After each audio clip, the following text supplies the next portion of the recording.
menjadi ada di tangan kalian. Karena Indonesia ini negara besar.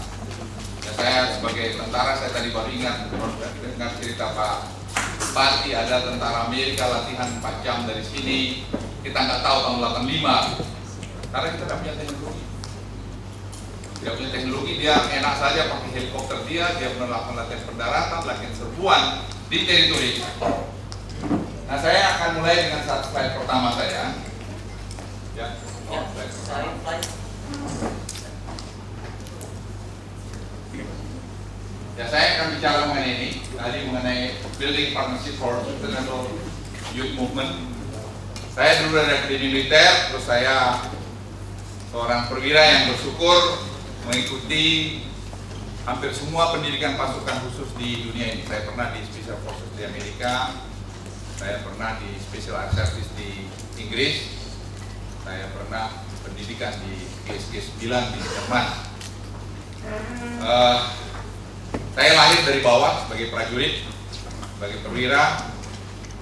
Saya ingat masih tadi saya cerita sempat nostalgia, kemarin saya agak gimana cerita lah pada tanggal mengenai Amerika, bagaimana geopolitik ini berpengaruh kepada negeri kita ini. Saya ingat pada tanggal 5 Desember setelah persiapan sekian lama, kami terima briefing dari komandan grup, kita besok akan melakukan penerjunan di kota Dili. Saya pakai satu, masih muda, kuat, gagah gitu ya. Saya nggak tahu kalau kena peluru itu bisa game juga gitu. Ya, karena begitu RPKG kan, waktu Kopassus Balet Merah, masih muda, lulus dari akademi militer, lulus latihan komando, saya selalu nomor 1 di sekolah saya. Tapi saya nggak ngerti bahwa dunia lain ada di sana gitu. Tahu saya adalah pokoknya kalau kita tempur harus menang. Saya tidak tahu bahwa bisa ada korban. Gitu. Nah, kenapa kita berangkat masuk ke sana? Menurut mereka, Amerika membutuhkan pangkalan di Baukau di Timur Timur itu tidak jatuh ke tangan Rusia yang akan menjadi submarine nuklir submarine pangkalannya mereka. Jadi kita digunakanlah untuk masuk, sehingga saya ingat tanggal 5 sore waktu Presiden Ford datang, kita dikasih green light. Lantas tanggal 6 pagi, saya masih ingat siang, kira-kira siang di Halim, kami briefing di bawah pesawat wingnya pesawat C-130. Terus ada seorang pakai baju safari coklat memberi kami, dia katakan begini, para perwira, besok pagi, lusa pagi, maksudnya 7 pagi, hari Minggu itu saya tak lupa, kalian akan melakukan satu tugas perebutan kota ini. Operasi ini dilakukan karena kita intelijen tadi itu. Ya, saya percaya kalian akan bisa merebut kota Dili, tapi saya juga tahu bahwa di antara kalian pasti ada akan gugur nanti pada pertempuran perebutan kota Dili. Aja gitu. Berani makan dibilang kita ada yang mati besok gitu ya. Tapi itu betul, terjun komandan saya Pak Atang Sutresna, ya itu gugur karena kena tembak di kepalanya. Ya pergi, anak buah saya gugur juga 8 orang, ya pergi tanpa pamit gitu. Jadi saya lahir dari suasana begitu. Artinya apa yang saya gambarkan sama kalian? Banyak patriot itu yang tidak bertanya untuk apa dia. Dia tidak bertanya lagi, udah diperintahkan bahwa rebut itu demi kejayaan bangsa ini. Banyak. Nah, spirit itu perlu kalian pegang. Dia tidak tanya temannya ini kau dari suku mana, dia tidak tanya temannya dari agama mana, dan pernah. Dia tanya, kau bisa nggak gerak sama saya? Kau berani nggak rebut itu? Gitu. Dalam pertempuran itu ada satu nama dan guru saya, namanya Ramdhani, orang Bekasi. Ramdhani Bekasi mesti Islam, pikiran saya. Gugurlah kawan ini, bakat sersan. Laporin gugur Pak, mau dimakamin, dia sudah dikuburkan. Karena sudah stres, tegang gitu. Pak, ini bukan Islam Pak. Apalagi itu? Kristen Pak. Nyari pendeta di mana lagi Kristen? Nyari sana sini makaminya gimana gitu. Jadi nyari. Gak ada Pak ketemu. Tapi pendetanya bukan pendeta Protestan lagi Pak. Pendeta apa? Ini orangnya apa? Orang ini Pak, apa namanya itu? Advent. Di Kristen itu ada juga masak-masak seperti Islam, ada Syiah, Sunni segala macam kan, ini juga Kristen sama aja. Dia bilang, apa lagi ini? Saya bilang, ya ukur aja lah, saya bilang. Karena begitu kan, tidak pernah kami tanya kenapa, dan itulah kejadian, dan itulah Indonesia. Nah itu yang saya lihat ada hilang sedikit hari ini. Yang kalian anak muda, itu jangan hilang. Karena itulah Indonesia. Indonesia itu adalah satu dengan segala macam perbedaannya, dengan segala macam persamaan. Kalau Gus Dur, karena Gus Dur itu teman baik saya, dia suka guyon. Luhut, kalau mau beda-bedain kan dari langit kemudian turun, beritahu kita yang hidup sekarang ini bahwa ini paling benar. Kalau saya dianggap lagi, saya bilang, Gus kalau gitu ada yang salah dong. Tuhan itu salah dong, kalau saya lahirin di Danau Toba gitu. Coba saya lahirin di di Jombang, saya udah jadi kiai itu lah saya masih. Ya itulah alam, itulah misteri alam yang kita juga tidak perlu memperdebatkan itu, tapi kita carilah persamaan kita, apa yang kita bisa berikan buat bangsa terbesar yang kita cintai. Saya masuk materinya. Anda lihat ini alur saya bicara peran penting pemuda dalam perjalanan bangsa, kerjasama, jaringan ini menjadi kunci. Kalian ini merupakan luar biasa, kalian bisa masuk sini. Tadi saya senang dengan Pak Fajar ini punya visi ke depan. Karena generasi saya sudah fading away. Saya 66 tahun, 67 nanti bulan September. I'm nearly gone. Ya, artinya saya paling bisa efektif 10 years. Masa terus-terusan nanti kapan kau berkarya? Gitu. Ini berkelanjutan untuk Indonesia emas. Kenapa Indonesia emas? Nanti saya akan jelaskan secara ekonomi. Karena saya beruntung sekarang, saya jadi pengusaha dan saya bayar pajak juga, termasuk pembayar pajak terbesar di Indonesia sekarang. Lanjut. Inilah kalian lihat bagaimana sejarah pergerakan kita. Pemuda, Sumpah Pemuda ini, kemudian ada proklamasi kemerdekaan, reformasi 98, sekarang merdeka. Mau kemana kalian? Kalau Indonesia itu nanti menjadi negara besar Indonesia, dan itu ramalan McKinsey, kau akan menjadi 7 atau 5 besar ekonomi dunia dalam 15-20 tahun ke depan. Itu generasi kau umur berapa sekarang? 20 tahun lagi berapa? Very mature. You're going to run this country. By the time saya sudah berapa tambah 20 tahun, ya 87 kali udah batuk-batuk kali begini, kamu udah nggak ingat saya. Tapi ingatlah omongan saya. Ada seorang jenderal purnawirawan dulu di Wakatobi mengingatkan saya. Saya sekarang umur 40 tahun, saya run jadi CEO daripada well-known company, itu betul. Ya, titip saya ini ya. Lanjut. Nah sekarang bagaimana Indonesia? Saya ingin gambarkan sama kau, mau kemana Indonesia ini? Indonesia luar biasa, hebat. Lanjut. Kau lihat sekarang bagaimana Indonesia? Kita nomor 10 besar ekonomi dunia, dengan GDP kita sekarang ini hampir 1 triliun dolar. Luar biasa. Ini mungkin angkanya slightly higher dari itu, mungkin hampir 1 triliun dolar.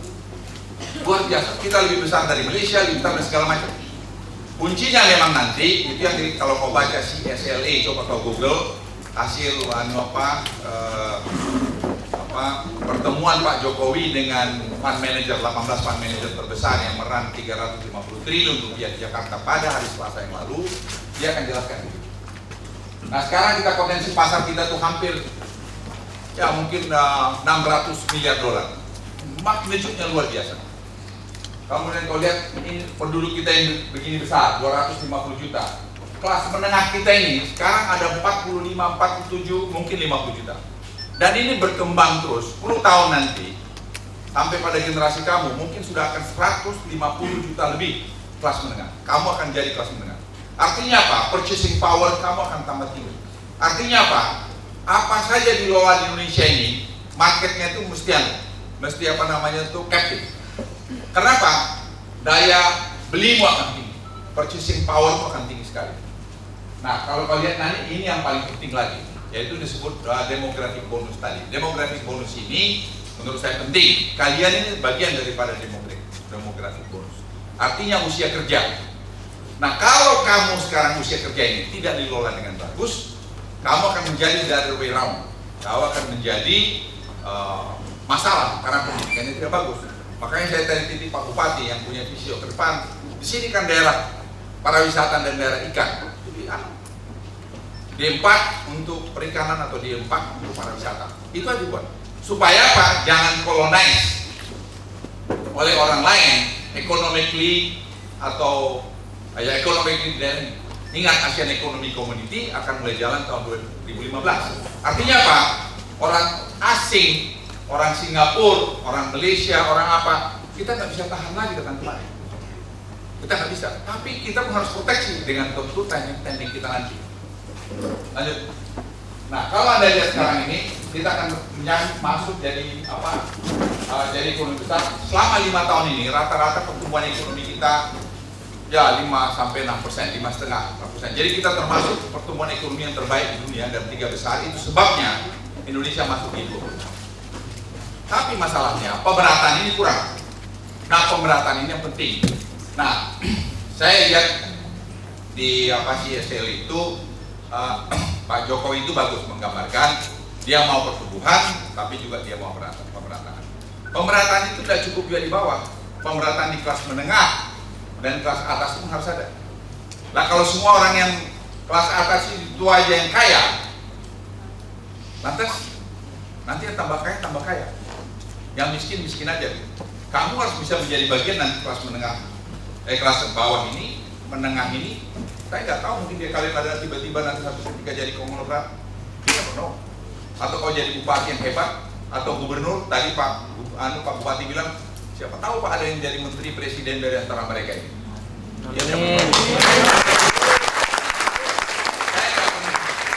Saya nggak pernah terbayangkan juga pernah jadi tentara yang profesional. Tidak banyak perwira Indonesia yang pernah latihan di Special Forces Amerika. Tidak banyak Indonesia yang latihan di SAS Inggris. Jadi mungkin 1-2 orang. Saya termasuk itu. Dan saya dapat juga pendidikan menyelesaikan master saya 2 di George Washington University dan di National Defense University. Itu semua anugerah. Kita syukuri. Kau harus belajar mensyukuri setiap berkat yang kamu terima dalam hidup. Ya. Nah, kembali dari Anda lihat tadi, ini Indonesia masih tumbuh dengan bagus. Anda lihat tadi ini pertumbuhan kita krisis ekonomi 2008-2009, kita masih oke. Yang lain sudah kolaps, kita masih oke. Tapi kita masih bertumpu kepada komoditi, belum pada industry driven. Ya, belum industry driven. Nah, ini generasi kamu harus jalan. Nah, pemerintahan sekarang ini, saya senang Pak Jokowi itu bilang, Pak Luhut, ini kita mesti kerja ya. Anda harus kerja ini. Lanjut. Nah, ini tadi kita bicara bonus demografi yang saya katakan tadi, 50-70% selama 50 tahun ke depan. Nah, 10 tahun zaman Pak SBY ini kita nggak bilang. Terlalu banyak retorika, eksekusi ke bawah tidak ada. Terlalu banyak orang bertopengkan, korupsinya lebih banyak. Nah, kita nggak mau itu. Itu sebabnya Pak Jokowi balik-balik. Saya berikan contoh kenapa saya suka sama dia. Dia bilang, saya nggak mau lah Pak Luhut transaksional. Makanya saya kemarin kalian lihat di Metro bicara, saya mundur, saya bilang, memang saya nggak suka transaksional itu. Jadi saya dapat apa dong kalau saya gabung sama kamu? Loh, kalau merintah terus main dapat apa? Tuh repot. Belum lagi ada yang bilang, oke, kamu gabung saya, kamu harus bayar 2,5 triliun. Wah, hampir pingsan lagi deh. Nggak cukup, kamu harus bayar lagi tambah 3 triliun. Wah, hampir pingsan lagi deh. Dia bilang harus bayar lagi tambah 250 miliar untuk bayar Partai A sebagai maharnya. Wah, ada lengkap lah pemerintah. Nah, seperti itu jangan terjadi lagi pada generasi ini. Itu sebab saya katakan saya nggak setuju. Saya setuju pada partai-partai yang tidak bermain transaksional. Dan itu saya lihat ada di eranya Pak Jokowi. Dia first. Dia bilang, Pak Luhut, kalau Golkar, saya Golkar, wakil ketua pertimbangan. Kalau Golkar nggak mau, nggak apa-apa Pak Luhut, saya ambil risiko. Jadi Pak ambil gitu, saya bilang ya, daripada saya rusak saya, dignity saya, my dignity, my integrity is the number 1. Kalian ingat, your dignity, your integrity is very, very, very important. Ingat ya, ini nasihat saya sama kamu. Kau boleh aja sepintar apa, tapi tanpa ini, you are nothing, you are not. Ingat itu.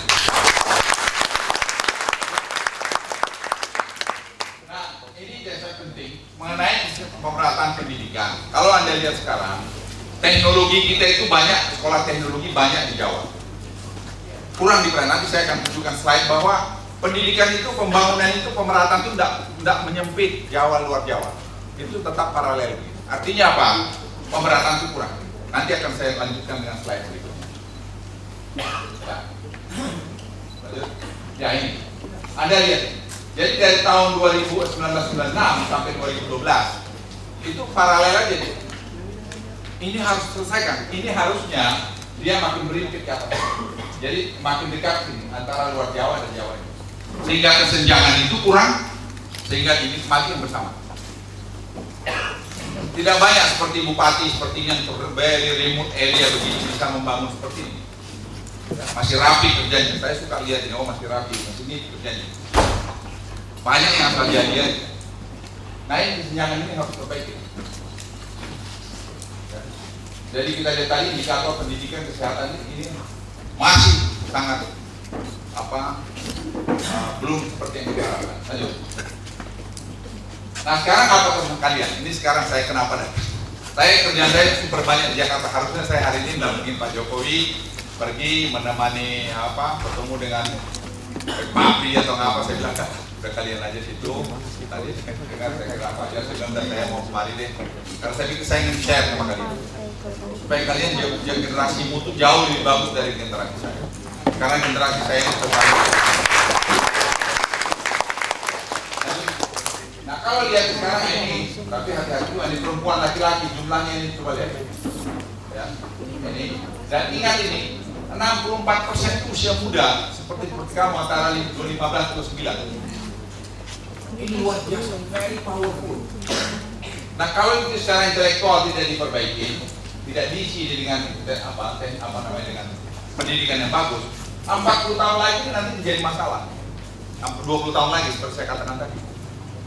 Bayangkan Asian Economic Community buka, kamu dokter gak ada yang bagus, kamu gak ada IT yang bagus, perkembangan teknologi kau harus baca buku nanti The Extreme Future, karangan dari Dr. James Cook. Coba kalian Google nanti ya, itu very interesting book. Di buku itu diceritakan bahwa perkembangan teknologi sekarang itu betul-betul bukan lagi linear, tapi dia betul-betul melakukan loncatan begitu. Artinya apa? Nanti saya akan slide berikutnya. Lanjut.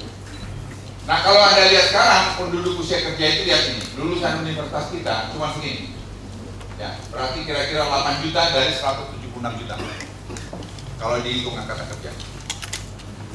Ini Anda baru bicara belum yang ruko ini. Ya syukur kamu ini pasti nggak ruko kan. Tahu kan maksudnya universitas ruko kan. Tiba-tiba doktor, saya lihat ada itu anggota DPR tiba-tiba gimana Pak, saya undang Bapak nanti saya dapat gelar doktor. Ya, hebat juga kawan ini gitu, pakai celana aja nggak beres dapat doktor gitu. Karena mana di ruko ini Pak, saya ampun. Nah ini kalau yang murni saya nggak tahu berapa ini. Nah kamu jangan hanya degree, tapi isi dari degree itu harus jelas. Kau lihat dari universitas mana kau lulus, berapa IP-mu, bidang studi apa yang kau ambil. Itu kau lihat begitu. Sehingga dengan begitu, kau yang betul-betul masuk kualitas keren de la crème tadi. Karena apa? Kedepan ini kau bersaing tidak hanya dengan Indonesia, kau udah bersaing dengan komunitas internasional. Sainganmu komunitas internasional, otherwise kamu dijajah. Kamu dijajah oleh mereka. Kau nggak bisa bilang apa-apa. Dia datang kemari, dia boleh usaha kerja yang ngajar. Kalau saya dokter, doktermu hau-hau. Ya, doktermu asal tidak jelas, sana dokternya profesional. Ya, tidak mau orang datang sama kamu. Kamu akan dulu. Kok nggak ada yang sama saya lulusan dalam negeri. Dan kamu nggak belajar benar. Orang datang sama kau mau karena kamu dilihat wow, ini something special nih dokter. Dan orang Indonesia di sana. Saya kasih scholarship banyak. Saya kasih scholarship cukup banyak. Saya kasih scholarship di ada anak-anak orang kurang mampu di daerah Magelang tempat saya sekolah di Akademi Militer dulu. Itu sampai sekarang saya beli tiap tahun ada 20 scholarship. Itu macam-macam. Ada yang ke UI, ada ke ITB, ada ke Gama, ada di Ponegoro, ada ke ITS, berbagai top universitas. Saya tahu nggak kamu bangganya? Kemarin itu waktu kami kumpul, nanti tanggal 23 kami kumpul nih. Hari 23 dapat? Hah? Besok 23 sampai tanggal 25 di Bandung, sampai hari Minggu. Itu anak-anak itu kumpul di sana. Itu dari TV ada satu anak IT, bapaknya itu tukang ojek. Apa itu? Apa itu? Ya ojek. Itu IP-nya berapa kau? 4. Straight 4. Ya. Terus ada lagi di UGM, dia kimia teknik. Straight 4. Bapaknya kerja Bang di mana namanya itu? Di kabupaten itu di apa di kabupaten Lerengnya apa di kabupaten juru tulis di desa itu. IQ-nya berapa? Karena saya suruh tes. Saya panggil mereka bertiga. Saya bilang waktu di Jogja bulan September kemarin, kalau kau bisa straight forward, ya sampai lulus, kau boleh pilih top university di Amerika, saya bayar. Mereka dan tidak ada yang saya kasih scholarship itu di bawah 3,5. Kenapa? Saya rindu lihat Indonesia itu, masa nggak ada peraih Nobel? Nggak ada peraih Nobel, kau gila kayak itu. 250 juta, nggak ada peraih Nobel. Peraih Nobel itu dari negara-negara sekutu itu. Saya pergi dari Swedia kemarin, sebulan setengah yang lalu. Saya pergi Royal Institute of Technology di Stockholm. Itu yang betul-betul riset hebat. Apa mereka lebih pintar dari kalian? Enggak lah. Anak kita pintar, peluang nggak diberikan. Nah saya makanya usul sama Pak Jokowi, Pak itu nanti perguruan tinggi pindahin itu masuk di mana Kementerian Research, supaya terjadi research government, perguruan tinggi dan industri, dan di tengahnya research. Ya.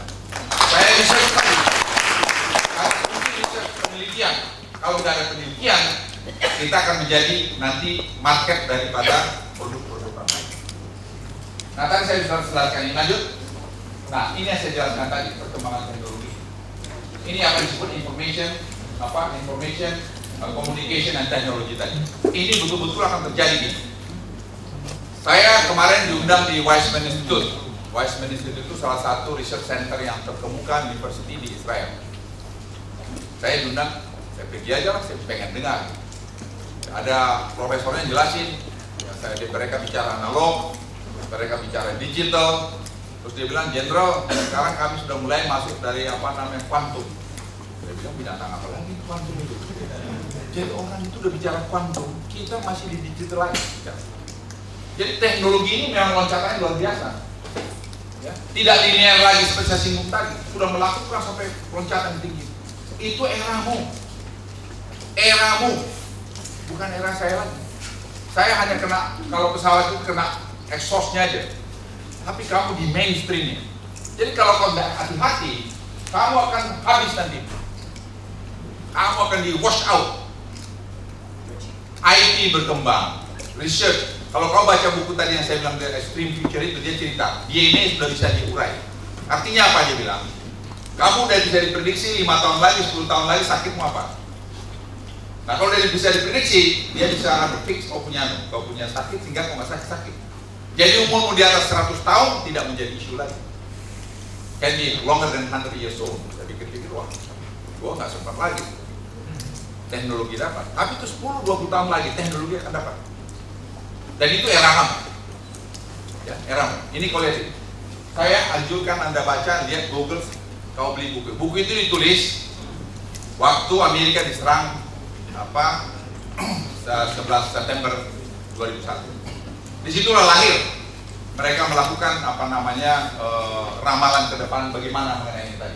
Dan ini sekarang terjadi. 10 tahun lagi kita nggak tahu apa teknologi yang akan terjadi. Penemuan teknologi kesehatan, teknologi komunikasi. Kamu lihat apa penyadapan itu. Kenapa itu bisa terjadi? Karena semua kita masih beli software kita, hardware kita dari luar. Semua hardware atau software dari luar pasti sudah ada malware di dalam. Artinya malware itu kamu tinggal bisa diambil itu informasi begitu dihidupkan. Itu semua terjadi. Jadi perubahan itu luar biasa. 10 tahun lagi nanti kita lihat. Kau ingat omongan saya, Pak Luhut pernah ngomong dulu di Wakatobi 10 years ago. Itu akan terjadi perubahan teknologi yang luar biasa. Ini sekarang Anda lihat. Inilah generasi kalian menentukan masa depan Indonesia ke depan. Jumlah kalian luar biasa, 40% atau hampir 50 juta orang. Anda yang menentukan masa depanmu dengan memilih pemimpin yang hebat buat negara ke depan. Kita salah pilih, termasuk saya. Kenapa saya itu ngotot mencari pemimpin yang baik untuk negeri ini? Karena saya nggak rela membanding potensi yang kita miliki itu tidak naik. Itu aja saudara obsesi saya. Saya sudah pernah dikasih Tuhan semua prestasi sebagai manusia. Saya sudah pernah saya katakan tadi, tidak banyak yang seperti saya. Bagaimana peluru nembak kiri, nembak kanan, bagaimana orang sampai saya gugur, bagaimana tadi saya baru bicara sama dia di Madiun, kami terjun dari Madiun. Saya makasih briefing, nanti kamu kesini Ramdhani, kamu kesini, rebut ketinggian ini, kamu sini, akhir gedung ini. Besok pagi dia sudah tidak. Anda tidak bayangkan. Saya jadi begini lahir dari keadaan ini. Dan sekarang bertumbuh itu semua ke depan. Saya tidak rela apa yang saya pernah korbankan atau orang-orang yang sudah pergi itu nanti tidak, Indonesia tidak sampai pada puncak kejayaan. Lanjut. Bangunlah networking, jejaringmu sama teman ini penting. Kau penting berinteraksi. Kau punya sekarang internet, punya email segala macam, punya BBM, punya apa lagi itu segala macam itu Facebook segala macam. Masakan, exchange knowledge, exchange informasi. Kau tanya dia, kau bisa lihat di belakang saya ini siapa saya. Saya boleh aja dongeng begini depan kamu, kau bisa lihat di belakang saya. Luhut Panjaitan ini bayar pajak. Berapa banyak utangnya, kau bisa search di Google, di internet. Bagaimana reputasi dia di sini. Jadi pemimpin itu begitu. Di Amerika kalau kamu lihat, tadi malam anak saya ngoreksi saya ngomong di TV itu mengenai Clinton dengan Bush. Dia bilang, Pak, dia bilang, Dad, dia bilang, itu si Clinton itu bukan marijuana, tapi kokain. Dia minum kokain. Dia coba-coba waktu SMA. Bush itu pakai mobil tabrak. Jadi pemimpin yang akan kita pilih itu harus yang kita tahu, kasarnya maaf itu, yang naked. Oh naked kelihatan lah, oh ada panunya di sini. Oh ada anunya di sini. Oh kita mau nggak presiden kita punya panuan? Kita tahu lah presiden kita itu tukang marah, lempar-lempar orang. Ah kita enggak lah. Oh presiden kita ini pintar. Oh presiden kita sederhana. Manusia itulah yang kalian lihat. Jadi kalian lihat seutuhnya pemimpin itu yang kalian pilih untuk jadi kenapa? Ya saya bicara apa dan karena Pak Prabowo itu wakil saya bertahun-tahun jadi saya tahu.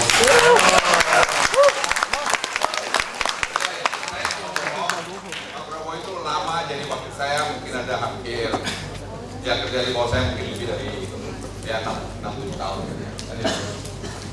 Ini tadi satu kutipan opening mind and heart, tapi the process of moving beyond our views and agendas, so that we can start to connect one another. Ini saya pikir penting.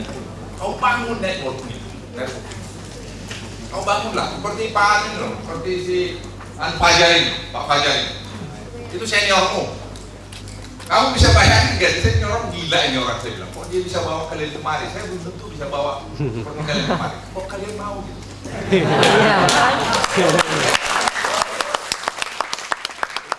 Kalian sudah gila, saya lebih gila lagi. Kok saya mau diajak ke kemari?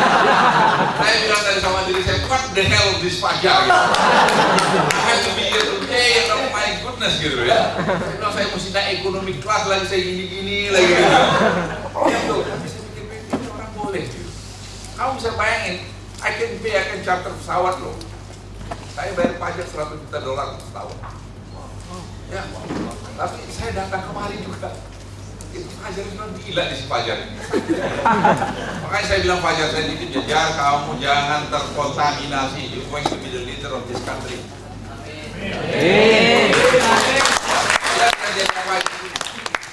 Karena saya kenal lah kelas-kelas menteri itu, harus saya jelas juga itu barang.